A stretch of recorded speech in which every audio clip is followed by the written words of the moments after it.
నమస్తే ఫ్రెండ్స్, బాగున్నారా? నేనైతే ఈరోజు ఓట్స్ కిచిడీని అయితే చేయబోతున్నాను. దానికి కావాల్సిన ఇంగ్రీడియంట్స్ అనేవి చూసేయండి. ముందుగా మనం వెజ్జెస్ అన్నీ ఇలా సన్నగా చాప్ చేసుకుని రెడీగా పెట్టుకోండి. నేనైతే ఒక కప్ ఓట్స్ అనేవి తీసుకున్నాను. తీసుకున్న ఓట్స్ని ఒక బ్యాండీలో వేయించుకున్నాము. ఇలా వేయించుకోవడం వల్ల పచ్చి వాసన అనేది పోతుంది.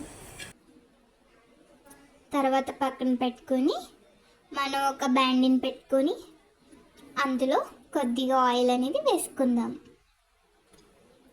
అందులో కొద్దిగా జీరా అండ్ కొద్దిగా ఆవాలు వేసి వేయించండి. తర్వాత చాప్ చేసుకున్న పచ్చిమిరపకాయ ముక్కలను కూడా వేసుకుందాం.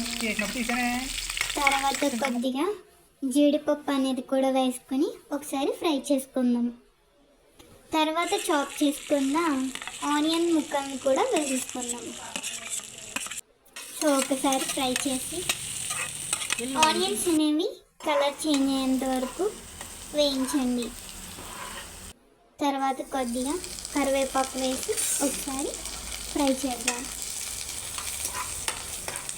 ఇలా చక్కగా ఫ్రై అయిన తర్వాత చిటికెడు పసుపు అనేది యాడ్ చేసుకుందాం. పసుపు అనేది ఆప్షనల్ అన్నమాట. ఇలా వేయించిన తర్వాత కట్ చేసుకున్న బంగాళదుంప ముక్కలు, క్యారెట్ ముక్కలు వేసి ఒకసారి ఫ్రై చేద్దాం. ఈ వెజ్జెస్ అనేవి బాగా మనకి కుక్ అవ్వాలన్నమాట. తర్వాత టమాటా ముక్కల్ని కూడా వేసి ఒకసారి ఫ్రై చేద్దాం. నేను వాటర్ క్వాంటిటీ అనేది చెప్తున్నాను. ఒక కప్పు ఓట్స్కి 4 కప్పుల వాటర్ అనేది చక్కగా పడుతుంది. సో నేనైతే 4 కప్స్ ఆఫ్ వాటర్ కూడా వేస్తాను. 1 2 3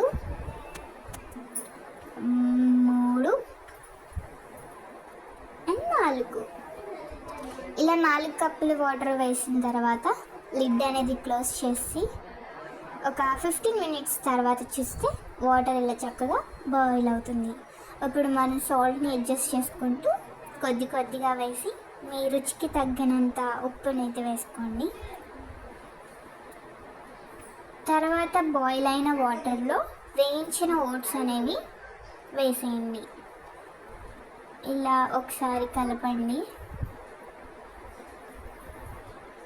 మొత్తం చక్కగా కలిపిన తర్వాత లిడ్ అనేది ఒక 5 మినిట్స్ పెట్టిన తర్వాత మసాలా పౌడర్ అనేది వేసి ఒకసారి కలపండి.